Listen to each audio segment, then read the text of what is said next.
রাষ্ট্রের অনুমোদন নিয়ে পুলিশি প্রটোকলের মধ্য থেকে কোরআন পড়ায় নাই?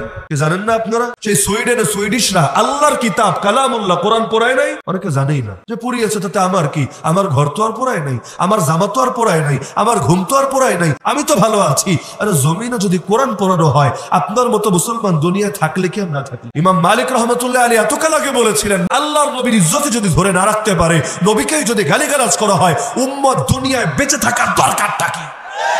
আমারে চাই বলুক না, উগ্রবাদী বলবে বলুক, সাম্প্রদায়িক বলবে বলুক, সন্ত্রাসী বলবে বলুক। আরে এরাই তো তারা, ওদের থেকে ভালো শুনতে চাইবো কেন? এরাই তো জঙ্গিবাদের নাম দিয়ে ইরাকের বুকে লক্ষের বেশি শিশুকে মেরেছে। এরাই তো জঙ্গিবাদের নাম দিয়ে আফগানিস্তানের বুকে 19 বছর পর্যন্ত যুদ্ধ করেছে। এরাই তো জঙ্গিবাদের নাম দিয়ে আজও পর্যন্ত মসজিদ আকসাকে দখল করে রেখেছে। এরাই তো জঙ্গিবাদের নাম দিয়ে আজও পর্যন্ত গোটা প্যালেস্টাইনের বুকে জুলুম নির্যাতন চালাচ্ছে। এরাই তো জঙ্গিবাদের নাম দিয়ে আমাদের ডক্টর আফিয়া সিদ্দিকাকে আজও পর্যন্ত নির্মমভাবে বন্দী করে রেখেছে। এরাই তো জঙ্গিবাদের নাম দিয়ে বাংলাদেশের বুকেও আমাদের কত ভাইদেরকে ক্রস ফায়ার দিয়েছে, কতজনকে গুম করেছে, কতজনকে আয়না ঘরে ভরেছে, কতজনকে জেলে নিয়েছে, কতজনকে লাশ বানিয়ে জেল থেকে বের করেছে।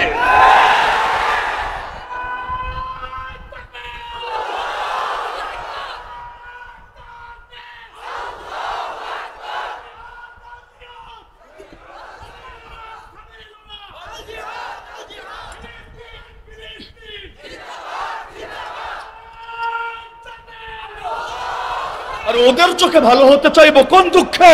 ভালো তো হতে হবে আল্লাহর নজরে, আল্লাহ রসুলের নজরে। দুনিয়ার মানুষ ভালো বললেই কি মন্দ বললেই কি? এই দুনিয়া সেই দুনিয়া যার অধিকাংশ মানুষ নবী রাসূলকেও ভালো বলেনি। আল্লাহ নবীর জামানায় কয়জন তার পক্ষে এসেছে, কয়জন বিপক্ষে থেকেছে, একটাবার হিসাব বের করেন। নবী যদি চাইতেন আবু জাহালের চোখেও ভালো থাকবেন, আবু লাহাবের চোখেও ভালো থাকবেন, রোমকদের চোখেও ভালো থাকবেন, পারসিকদের চোখেও ভালো থাকবেন, বাইজেন্টাইন সাম্রাজ্য থেকে ভালো বলবে। যদি এটা চাইতেন তাহলে যেই ইসলাম আজকে পেয়েছেন এই ইসলাম আর পাওয়া লাগতো না, বরঞ্চ আল্লাহ নবীকে ওদের সাথে কম্প্রোমাইজ করে করে দিন প্রচার করা লাগতো। দুনিয়ার লোকে কি বললো আর কি বললো, গালি দিলে কি হয়েছে? কি হয়েছে? সর্বযুগের সর্বশ্রেষ্ঠ মহামানব যদি গালি খেতে পারে, আমি পারবো না কোন দুঃখে? আল্লাহ নবীর গালে চরমরা হয় নাই? আল্লাহ নবীর গলায় চাদর পেঁচিয়ে শ্বাসরুদ্ধ করে হত্যা করার চেষ্টা করা হয় নাই? আল্লাহ নবীর চেহারায় থুতু সরা হয় নাই? আল্লাহ নবীর শরীরের মধ্যে আঘাত করা হয় নাই? আল্লাহ নবী ক্ষুধার জ্বালায় পেটে পাথর বাঁধতে বাধ্য হন নাই? আল্লাহ নবীর আঙ্গুল কেটে রক্ত বের হয় নাই? আল্লাহ নবীর দান্দান মোবারক শহীদ হয় নাই? আল্লাহ নবীর আপন চাচার বুক চিরে কলিজা বের করে চিবিয়ে খাওয়া হয় নাই? আল্লাহ নবীকে তার দেশ ছাড়তে বাধ্য করা হয় নাই? সবই হয়েছে। এই দুনিয়ার কাফেররা তাও খুশি হতে পারে নাই নবীর উপরে। ওয়ালান তারদা আনকাল ইয়াহুদ ওয়ালান নাসারা হাত্তা তাত্তাবিআ মিল্লাতাহুম। হে নবী, কোনদিনও ইহুদি খ্রিস্টান আপনার উপর খুশি হবে না, হবে না, যতদিন না আপনি ওদের ধর্মের অনুসরণ করেন। ততদিন পর্যন্ত যাই করেন না কেন, যত উত্তম আখলাকের পরিচয় দেন না কেন, ওরা আপনার উপর খুশি হবে না। এজন্য আল্লাহ নবী এই দুনিয়ার মানুষের খুশির থোড়াই কেয়ার করেছেন। ওয়ালা ইয়াখাফুনা লাউমাতা লাইম। মুমিন কোন নিন্দুকের নিন্দাকে ভয় করে না। কিসের আবার জবাব দিতে হবে ওদের? আরে কিসের জবাব? ওরা তো এটার যোগ্যই না আমরা ওদের জবাব দেব। গালি দিতে মনে চাইলে দেখ, ওদের চোখে জিহাদের কথা বলে যদি জঙ্গিবাদ হয়, আল্লাহর কসম আমরা জঙ্গিবাদী গালি খেতে রাজি। ওদের চোখে খেলাফতের কথা বলা যদি মৌলবাদ হয়, আল্লাহর কসম আমরা মৌলবাদী গালি খেতে রাজি। ওদের চোখে দিন কায়েমের কথা বলা যদি সাম্প্রদায়িকতা হয়, আল্লাহর কসম আমরা সাম্প্রদায়িক গালি খেতে রাজি। ওদের চোখে দিনের প্রতিটা বিধান প্রচার করা যদি, আরে ওদের চোখে এটা কট্টরপন্থা হয়, আমরা কট্টরপন্থী গালি খেতে রাজি। কিন্তু আল্লাহর কসম কারো গালির ভয়, হামলার ভয়, মামলার ভয়, জেলের ভয়, জুলুমের ভয়, গুমের ভয়ে, ক্রসফায়ারের ভয়ে, আয়না ঘরের ভয়ে, ফাঁসির ভয়ে আল্লাহর একটা বিধানও ছাড়তে রাজি না, ছাড়তে রাজি না।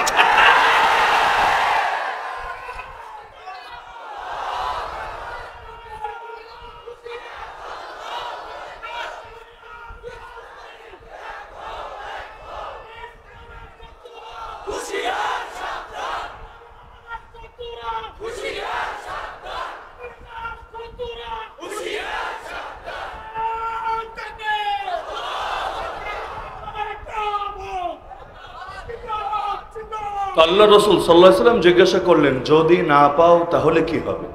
তিনি বললেন, আকদি বিসুন্নতি রাসূলিল্লাহ সাল্লাল্লাহু আলাইহি ওয়াসাল্লাম। কোরআনে না পেলে, না থাকলে না পেলে, না পাওয়াটা আমার দুর্বলতা। আর যদি বলে না থাকা তাহলে হবে কোরআনের দুর্বলতা। নাউযুবিল্লাহ। কারো জ্বর হলে, যেমন এখন মৌসুম চেঞ্জ হচ্ছে, অনেকের জ্বর আছে হয়তো আপনাদের, জ্বর হলে মিঠা খাবারও মিঠা লাগে না, তিতা লাগে। এটা কি খাবারের দোষ না আমার মুখের সমস্যা? বাদুর সূর্যের আলো দেখে না, তো কি হয়েছে? বাদুর সূর্যের আলো দেখে না, এটা সূর্যের ব্যর্থতা না, এটা বাদুরের চোখের সমস্যা। এই কাইল্লা মানিক আর মুরগি চোরার গরু চোরার ইসলামের মধ্যে শান্তি খুঁজে পায় না, সাম্য খুঁজে পায় না, ন্যায় খুঁজে পায় না, ইনসাফ খুঁজে পায় না। এটা ইসলামের কোনো দোষ নয়, এটা ওদের চোখের দোষ, ওদের মনের দোষ।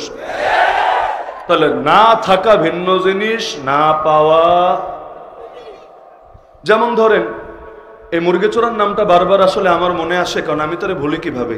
শ্বেতপত্র একটা বই প্রকাশ করেছিল, আপনাদের মনে থাকার কথা, 1000 পৃষ্ঠার উপরে। বাংলাদেশে 116 জন আলেমের নাম তালিকা করেছে। এর মধ্যে অভিযুক্ত করেছে 34 জন না 36 জনকে, যার মধ্যে আমার নামটা মাশাআল্লাহ সিরিয়াল একটু সামনের দিকে রেখেছে। আমার জীবন নিয়ে আমি যা জানি না এর চাইতে বড় জীবনী লিখে দিয়েছে। ছোটখাটো একটা আলাদা করে ছাপলে ছোটখাটো পুস্তিকা সাইজ হয়ে যাবে। এই যে ফাজিলগুলো আমাদের নাম জমা দিয়েছে, তাও কোথায়? দুদকের কাছে, কাউন্টার টেরোরিজমের কাছে না, অ্যান্টি টেরোরিজমের কাছে না, দুদক, দুর্নীতি দমন কমিশনের কাছে, যে যাতে আমাদের কোনো দুর্নীতি টুর্নীতি আছে কিনা এটা দুদক সম্প্রদায়েরা খতিয়ে দেখতে পারে। অদ্ভুত ব্যাপার। আমার সবচাইতে হাসি এসেছিল যখন জেলে বসে, সম্ভবত সমকাল পত্রিকায়, জেলে তো পত্রিকা চলেই 4টা, সমকালের মধ্যে একদিন দেখছি হেফাজত নেতাদের নামে বিশাল একটা রিপোর্ট করেছে যে হেফাজত নেতাদের তাদের ব্যাংকের হিসাব এটা চেক করা হচ্ছে, যে কোনো ধরনের ব্যাংকিং লেনদেনে কোনো ঝামেলা আছে কিনা। তো এখন দেখলাম যেহেতু লিস্ট একটা করেছে, কার কার নাম আছে একটু দেখি।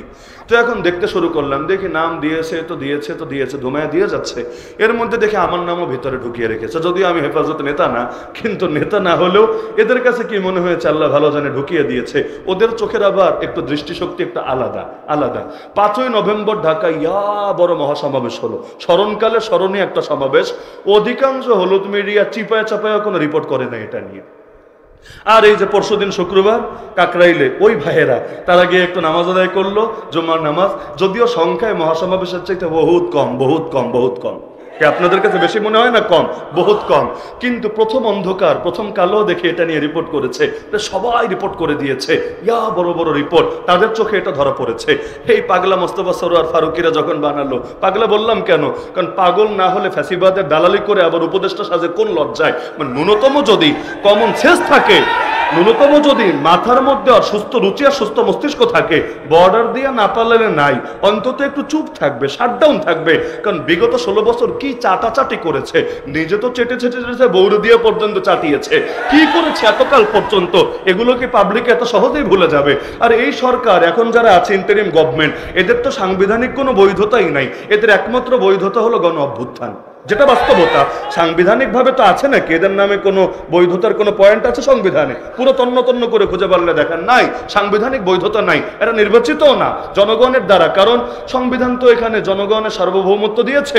ওই পয়েন্টটাকে টেনে যে জনগণ যেহেতু গণ অভ্যুত্থান করেছে আর গণ অভ্যুত্থানের চেতনা তারা ধারণ করে, এজন্য তারা নৈতিকভাবে পারবে দেশ পরিচালনা করতে।